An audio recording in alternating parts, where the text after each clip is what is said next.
Magandang buhay everyone, and especially to our new teacher, Chair Star. Magandang buhay ma'am.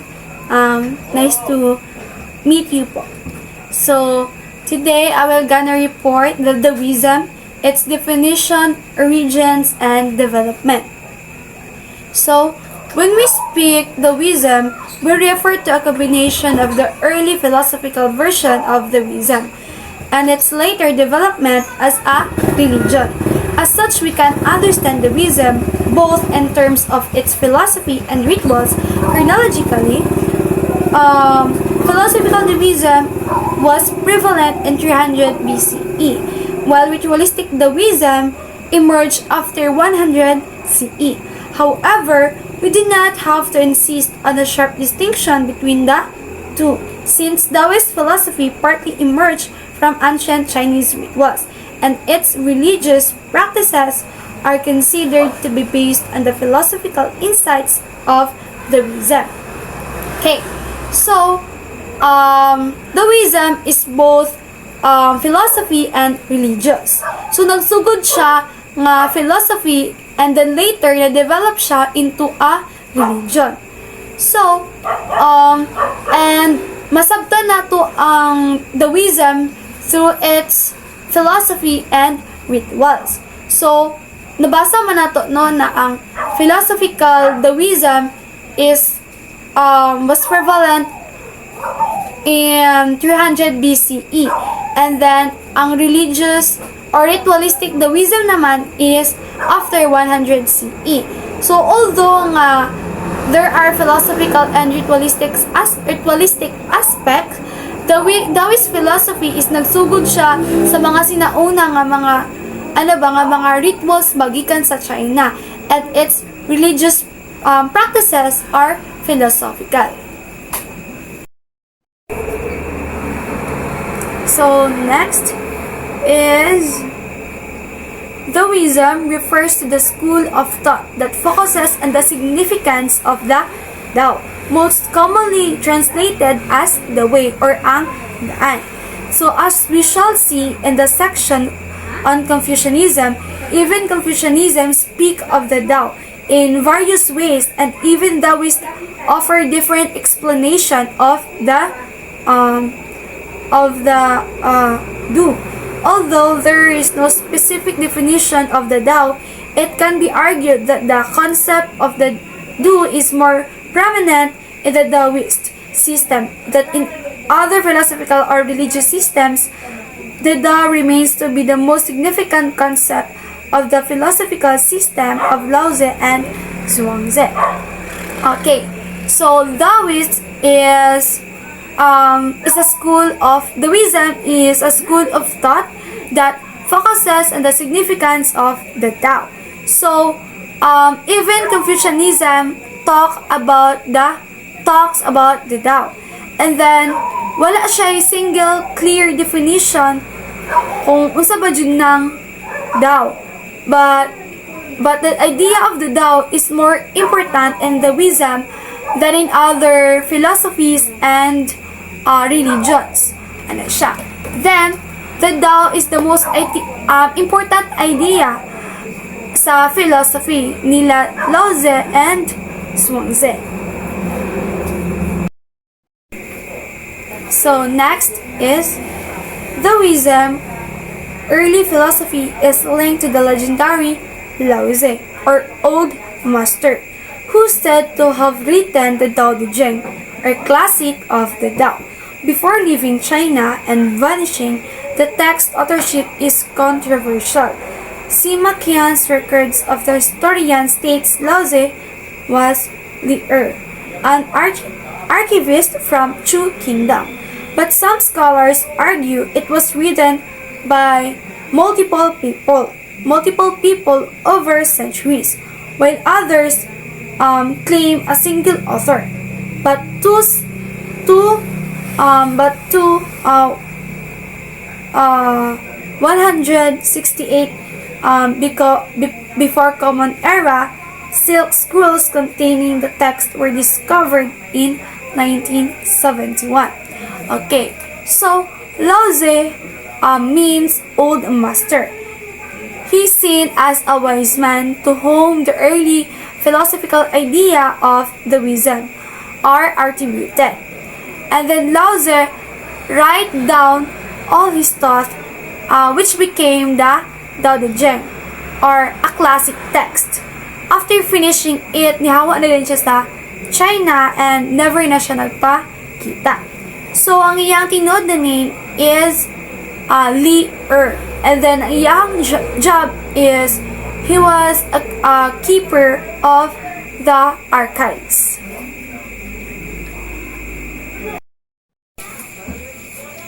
And Dao De Jing, also known as a classic of the Tao, and it's considered as the scripture of and it's considered as the main scripture of Daoism.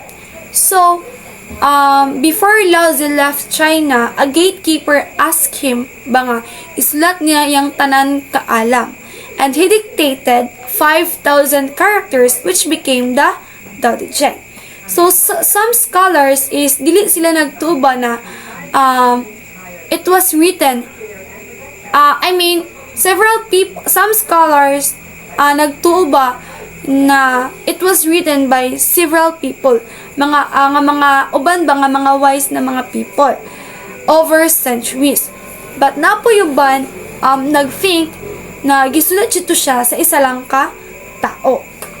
And in 1973, din na mabasa nato na 2 silk screws from 168 BCE is containing the text of the Dao De Jing was found, nakita. So the fourth is an older copy of related text of bamboo bundles was found in a 300 BCE tomb. The widely accepted version today has 81 chapters, mostly in verse with short statement, possibly based on folk wisdom. Lao Tzu is recognized as historical, but whether he wrote the Dao De Jing is debated. His followers may have recorded his teachings. Zhuangzi, another key figure around 300 BCE, wrote a book that develops Taoist philosophy. It's more poetic than the Dao De Jing and uses stories to highlight early Taoist themes. So mga nani siya. So, another copy of the Dao De Jing was found written on bamboo in a tomb. So, most of the people believe na si Lao Tzu dili siya real person. Dili siya real person. But whether he actually wrote the Dao De Jing is debated pa siya. But napoy uban nag-ingon nga ang mga followers daw ni Lao Tzu ang nagsulat ato. So, another important figure in Daoism who lived in 300 BCE, his book named after him is si Zhuangzi. So, si Zhuangzi is nagsulat po siya and it's about Daoism. But ang iya lang is more on stories sa Daoism. Dili pareha kay Lao Tzu ba na iyang gisat is Dao De Jing, but sa iyang gisulat niya dito but pero sa iyang mga kaalam lang niya itong gisulat dito So, before na ako malimtan, nga ni gawa si Lao Tzu sa China, it's because kay tigulang na siya. So, nga nihawa siya. So, bago siya nihawa, giasa siya nga isulat sa niya iyang tanan nga mga kaalam, other siya maghawa. So, nga nahumanan niya sulatanan mo to nihawa na siya sa China, never na siya nagpakita. Okay, so last but definitely not the least is this. So Daoism has deeply influenced Chinese society, shaping collective and individual behavior. Chinese civilization would have developed differently without Laozi and Zhuangzi's writings. It has interconnected with other philosophies.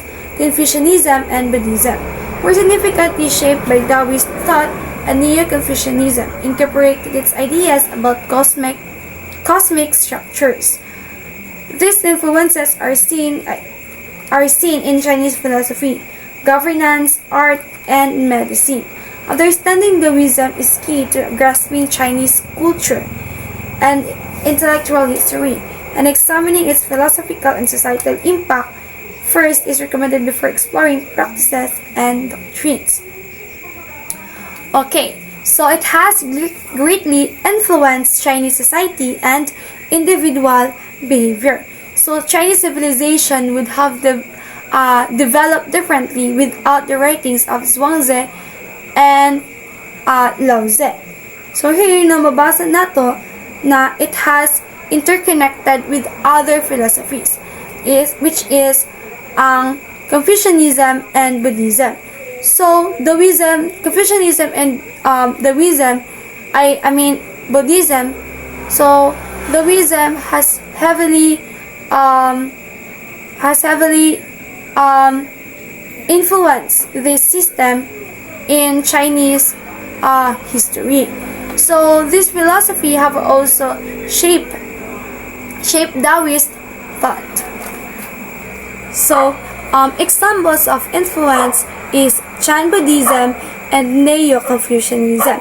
So Chan Buddhism drew inspirations from Daoism, and the Neo-Confucianism is incorporated Taoist about cosmic structures. So areas of influence is para sa atong gibasa ganina, which is the medicine, the governance, the arts, and also the philosophy. And then to truly understand the Daoism,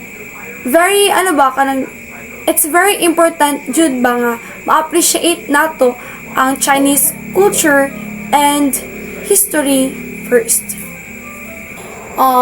It is important because naga-provide magudyo ka ng deep na understanding ba lalum na pagsabot sa ilahang Chinese culture, sa ilahang history and ways of thinking, and also teaches us to approach important texts with care regarding their authorship and origin.